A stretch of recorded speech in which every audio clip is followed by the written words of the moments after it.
Hi, greetings to everyone. Welcome to the lecture number 4 of Parts of Speech. In this lecture, we will discuss the remaining 4 types of pronoun. The first 4 types of a pronoun were discussed in lecture number 3. For the better understanding and in order to learn the first 4 types, please watch lecture number 3. In this lecture, we will learn the remaining 4 types, which are interrogative pronouns, indefinite pronouns, reflexive pronouns, and relative pronouns. According to our prior knowledge, we know that pronouns are used in the place of a noun. Hence, these all are their first subcategories of the pronouns. Let's discuss them one by one. The fifth one is the interrogative pronoun. Interrogative pronouns are used in a sentence to ask a question. It is used generally whenever we ask a question. The first word we use is actually an interrogative pronoun. These can be used as a subject or as an object in a sentence. For example, how, who, and whom. Now we use them in a sentence. For example, how many oranges do you have? In this sentence, how is used as a subject and hence is an interrogative pronoun. Similarly, what is an interrogative pronoun in a sentence? What do you want to eat? The next is indefinite pronoun. Indefinite pronouns are used in a sentence to talk about the things which are not specific. As the term indicates that indefinite is used for a something that is not defined. It is indefinite, it is uncertain. It can be anything. As these pronouns do not indicate an exact thing or a place, they are called indefinite pronouns.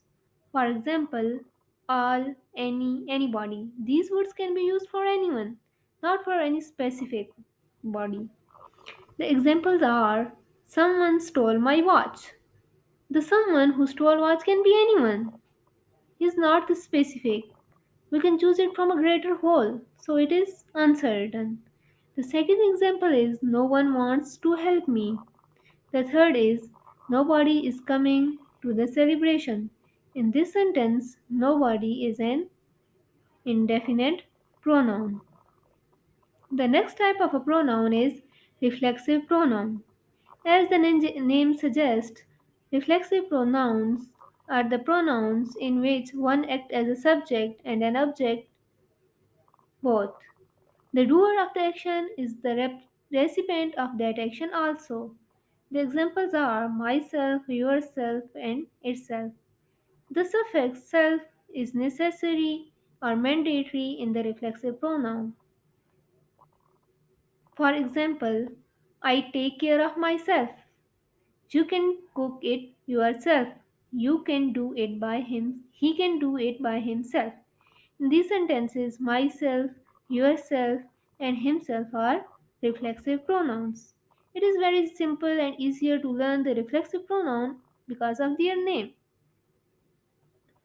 The eighth and the last one is relative pronoun. Relative pronouns are used to refer to previously mentioned nouns. That is why we call them relative because they relate the previous to the next.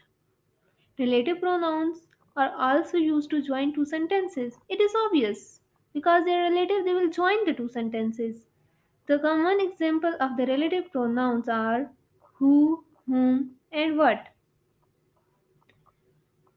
These relative pronouns are used most commonly. There are some relative pronouns which are used less commonly, and these are when, where, whoever, wherever, and whatsoever. The examples are this is my sister who lives in the USA. In this sentence, who is a relative pronoun. The next is the man who came to our house was a salesman. I have never understood people who hate tea.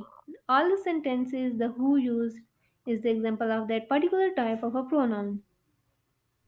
Now we're reached at the end of the pronoun and its types, and I have briefly discussed all their examples. So it's now your duty to make more examples, learn all the definition of that pronouns and all of its types, and comment them in the comment section along with the definition and some more types which were not discussed in that lecture or in the previous lecture.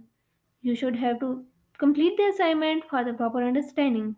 For the next part of speech, watch the next video. And if you like the video, please subscribe my channel. Thanks for watching.